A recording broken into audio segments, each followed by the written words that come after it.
Hi everybody! Hello! Dapat masaya sa umaga. Yes, this is Gina saying be joyful in the morning.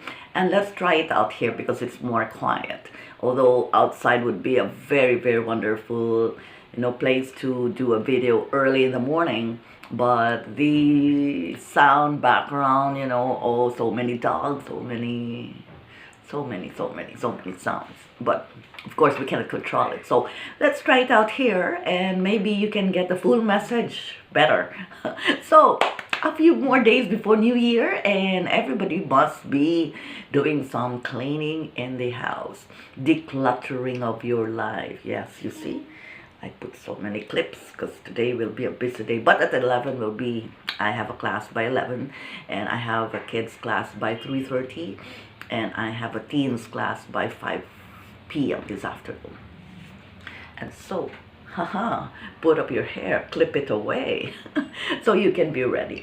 You start with cleaning up your house, of course.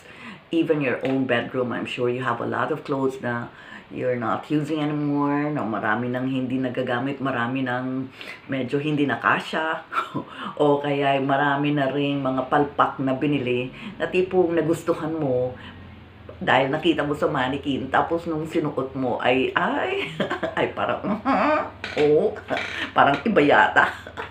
Oh, so, these are the things that you need to do. So you need to declutter. The less things in the house, the better. The less things in the cabinet, the better. But yung mga cabinets nyo na palagi ninyong binubuksan, ginagamit, or something, well, bawasan nyo kasi yung mga gamit. Like, kung hindi na talaga ginagamit, you have to sort it out.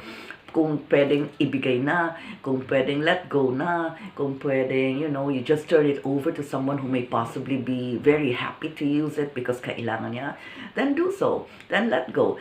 Para it doesn't take you so long to be able to fix your cabinet. At diba, yung cabinet pag puno, tapos nakakaasar na medyo gusto mong isarado pero hindi mo masarado fully because puno ng mga gamit or puno ng mga unfolded clothes. So that's one of the things you must do. And of course, with the kids na lumalaki, syempre maraming mga pantalon, maraming pero marami rin dyan na hindi na kasya, na pwede nang ipamigay, pwede na rin i-turn over kay junior o kay, the younger ones. Or if it might take a few years yet bago makakasya sa bunso, then pull it out, then sort it out, label it like, tapos itabi muna, ilayo muna, at nang yung cabinets are available for the things that you always do, yung palagi ninyong ginagamit.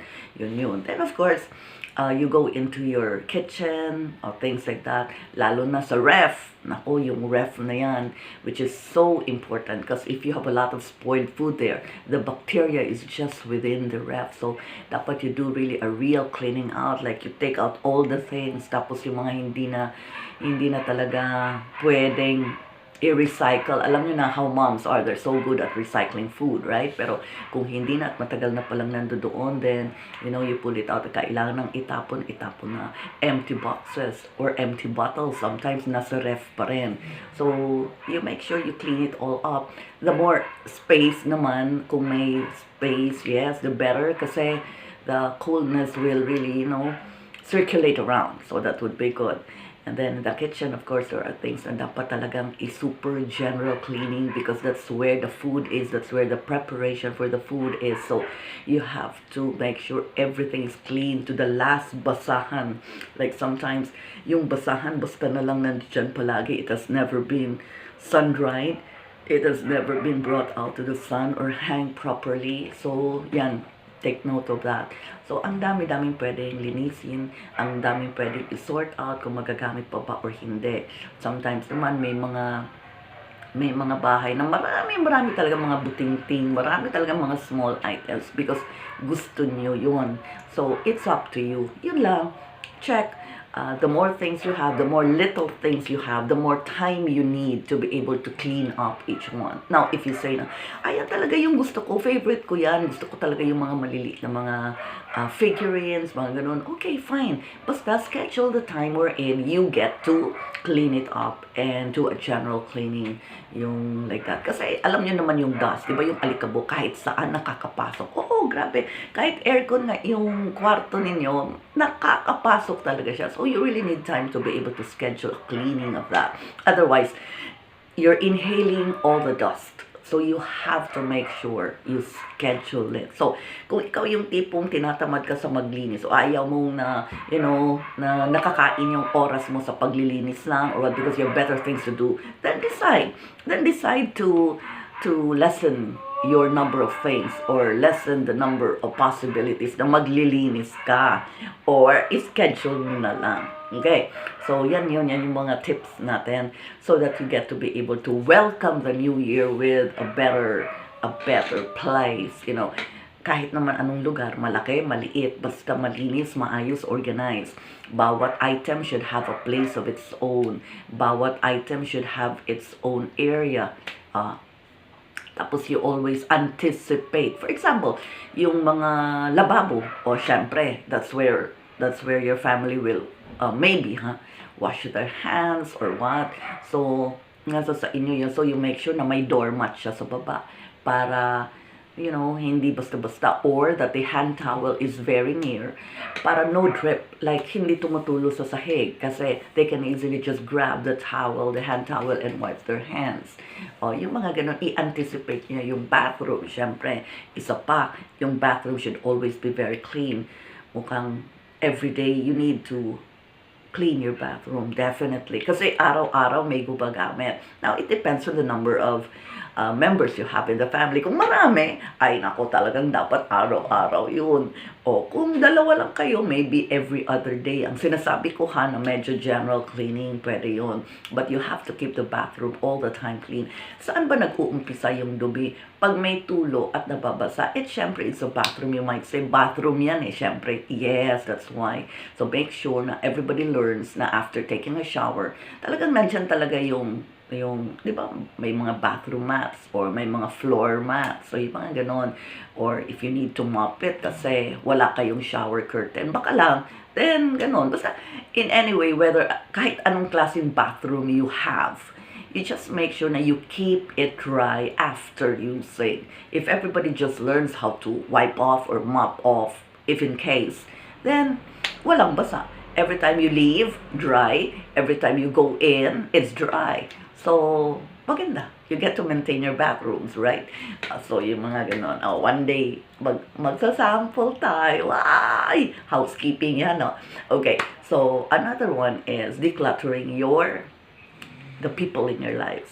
So, yung mga hindi na pala dapat sa 2021 isama sa buhay mo, ikaw lang rin ang makakasabi noon. No, there might be people who have hurt you this year, who have really done you something, So, sa 2021, syempre, wag niyo na silang isipin, wag niyo na silang, don't bother them, don't ever try also to think about them.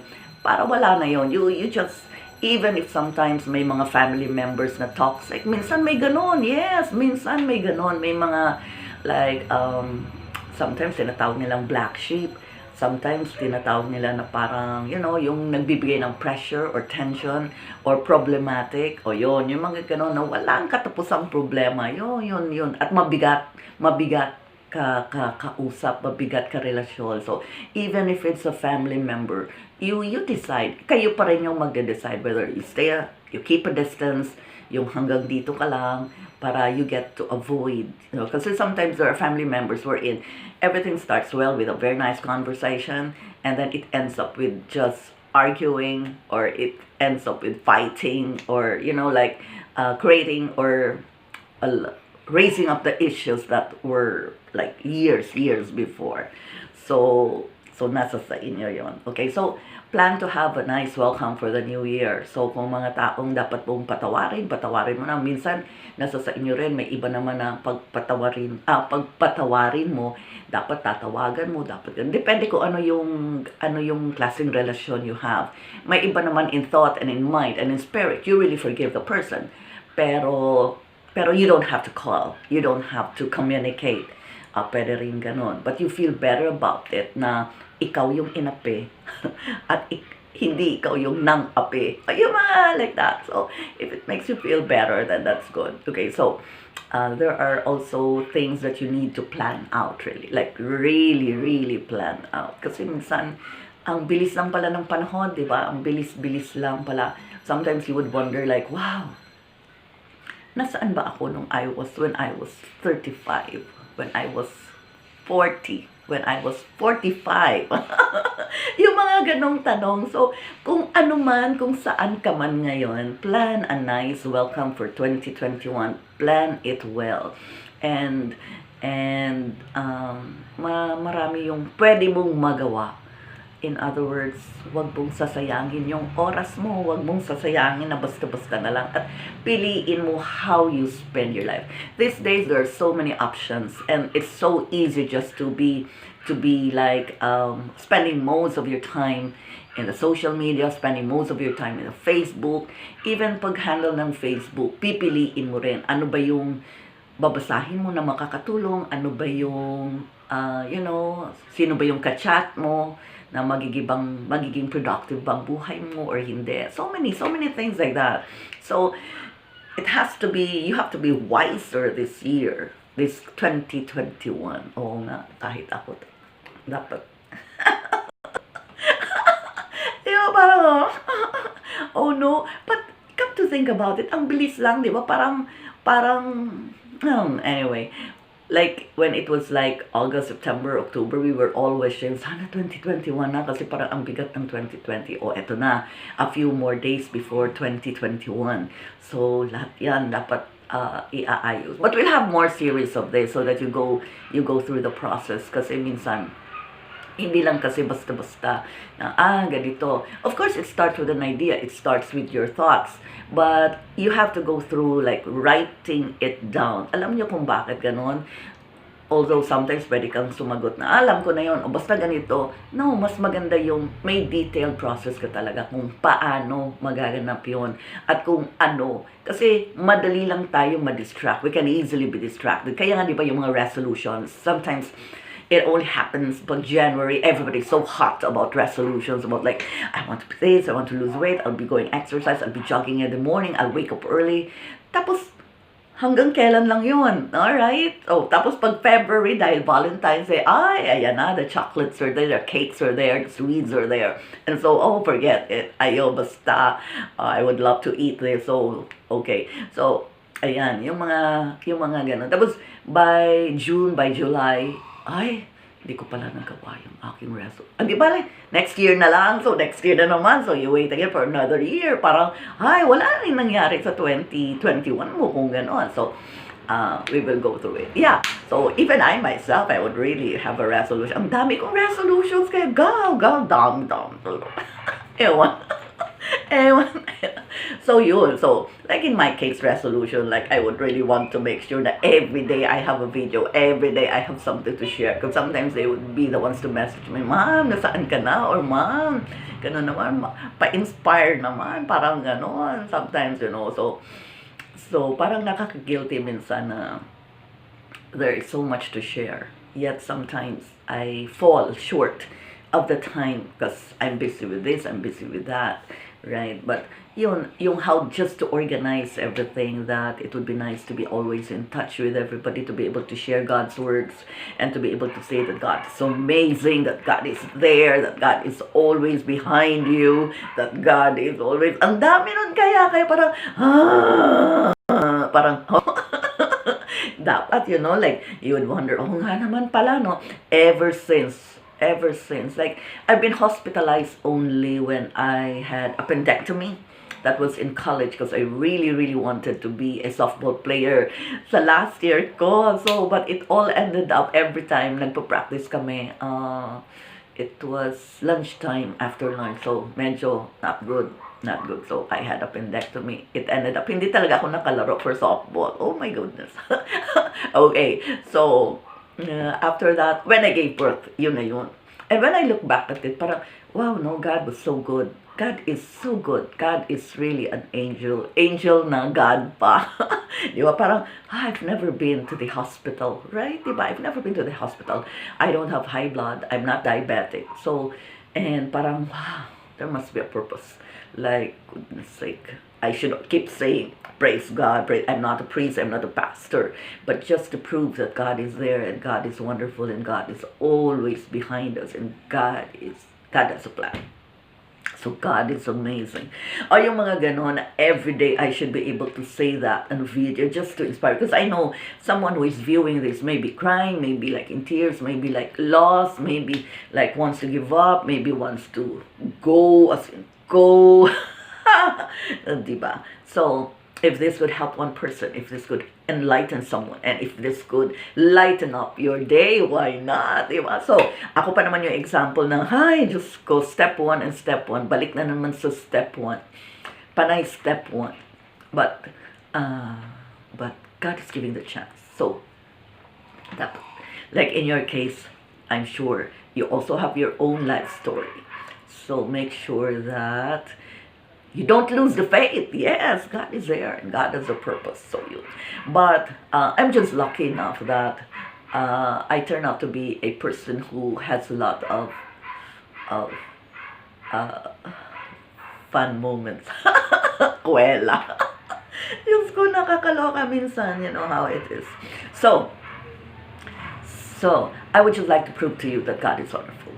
And pwede ka pang maging masaya kahit paano. Yeah, you have to. And not really like stay on the negative thing. You have to go through the cycle. You have to keep going. You have to like that. So, I'm telling you, if 2020 was very heavy for you, try to find out to declutter things and you feel better. Diba? Tingnan mo naman yung isang kwarto na magulo. Pag magulo, parang mainit ang ulo mo, parang masakit ang ulo mo, parang hindi mo alam saan mag-umpisa or what. But try to clear it out. Now, where do you want to start? So, iba-iba ang way niyan. Yung iba, kumukuha sila ng malaking kahon. And then they just collect everything and put it in the box. And then slowly, they return it to the proper place. That's one way. Ang iba naman, you divide it by sections. Let's say you have a big room. If you have a big room, then divide it by section. Yung manda sa pintuan, yung medyo like that. Then clear it up. Then slowly, you know na, ay, ito pala. And you know, after you clear up everything, and after you put everything in its place, and after you provide a place for every item in the house, you will feel good. Yes, you will feel good. Maginhawa yung pakiramdam mo, and it really feels good. Kaya sometimes, mas maganda nga yung konti lang yung bagay. Kasi kung marami, it takes time, really. And these days, there are so many things to be done, and I think one of the most important things to do these days is to be able to earn more, to be able to gain more customers. Kasi yun na nga because of the COVID thing, and there's a threat that possibly there might be another lockdown. Maybe I'm not trying to scare anyone, but still, with the lockdown or not, kailangan naman talaga tayo, we have to prepare and we have to cope up with the new norm, right? We really have to prepare for such. We have to strengthen ourselves. We have to keep healthy. We have to take 24/7. Yeah, that's the one I'm saying to you na kompleto ng vitamins talaga ang 24/7. It's really worth it. And of course, you have the Fern D products. The iFern. The Fern D that you need kasi you don't have time always na magpapaaraw at saka hindi mo alam gaano kakatagal dapat na sa araw to be able to balance it off with the needs of your body because you might be tall, you might be this age, you might have an immune system which is very weak. So, iba-iba. So, if not, then just take the I should pala. That's another resolution I should make. I always forget when I talk. I always forget to show my Fern D and the iFern products, which is so good. Okay, so yan. Alright, so, haba-haba na. Correct na? Pwede na yun. Maglilinis na ako, mag-aayos na ako. Alright, so we're just trying to encourage everybody to go to prepare better for the new year. At maya-maya, yung mga paghahanda nyo for the new year. Things for you to think about and enlighten yourself. Kasi tayo pa naman, yung parang new year, parang hala, sige. Well, depende. Kung may budget kayo, very good. O, magtodo ka. But kung hindi naman, o yun, mag-isip-isip ka rin. Kasi sometimes, in my years of experience, minsan, todo yung, yung parang, sige, New Year yan, sige, go. Pero when you evaluate the year, parang, hindi naman pala sa pagkain. Di ba? Hindi naman pala sa pagkain. Hindi naman pala sa I remember that time na that year when my husband abandoned us. So I said, teka muna, yung New Year na yun, medyo yun yata yung pinakamagastos natin na New Year. Bakit nangyari ito? Yes, when I look back at it, I realized, oo nga pala, no? Hindi naman pala ganun. Hindi naman talaga kung gaano karami ang hinanda, kung gaano kamamahal ang hinanda, kung gaano katatamis ang hinanda. But of course, no, it helps to motivate us, but it doesn't really follow. So, if you're with is a new norm, you have to be very, very smart. But that will be another video because I know maybe this is quite long already for you. Anyway, dapat masaya sa umaga. I hope you enjoyed my little morning talk. Wag ka nang mainip. Wag ka na rin magagalit. A few days more and everything. So, spend these last few days na magaan para pag-welcome naman magaan. But, be busy, clean up, declutter your home, and start. So, when you encourage everybody to clean up their own rooms, lalo na sa maraming mga anak dyan, di kailangan walang sermon, walang ano, basta ayusin nyo rin para masaya habang everybody. Then, put on your music. Di mag-music kayo, ganon, para lahat ganado. Hindi yung naglilinis nga kayo, nagsisermon ka naman, galit ka naman, nagyayaw ka naman. So, kailangan masaya yung paglilinis and everything. So, everybody gets to be inspired. Ako rin, gagawin rin ko rin ito. Ganun pala. So, you get to copy each other and finally have a beautiful home with beautiful children. Alright, so, this is Gina saying, dapat masaya sa umaga. Bye! Bring my love with you and it will carry you through. Bye-bye, everyone!